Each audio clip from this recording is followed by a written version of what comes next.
In John chapter 8, he says, I am the light of the world. He that followeth me shall not walk in darkness, but shall have the light of life. And so to understand the significance of being referred to as the light, again, I want to reiterate just how dark spiritually it was during that time. Let me give you a couple of illustrations or facts about what was taking place, just so we can remember what it was like spiritually. It had been 400 years since God had spoken to his people. All throughout the Old Testament, God would either send an angel, he would send a prophet, sometimes he would appear himself. But there came a point in Old Testament history where God stopped speaking to his people. Primarily it was because of their sinful ways, their wickedness, and their rebellion against him.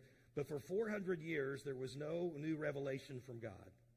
Imagine, we're very fortunate today. We can open up the Word of God anytime we want, and we can hear directly from God. We can go to church, and we can hear a message anytime we want. We can hear from God. Can you imagine how darkness must have settled in spiritually after 400 years? They also were living under Roman occupation. Luke chapter 2 tells us it was the time of Caesar Augustus, who specifically at the birth of Christ had called for a census to be taken across the land. Roman soldiers were on the streets of Jerusalem. They were under heavy taxation that was unbearable. If you weren't able to pay whatever they deemed you needed to pay, you could spend a long time in prison with no way of getting out. It was a terrible time.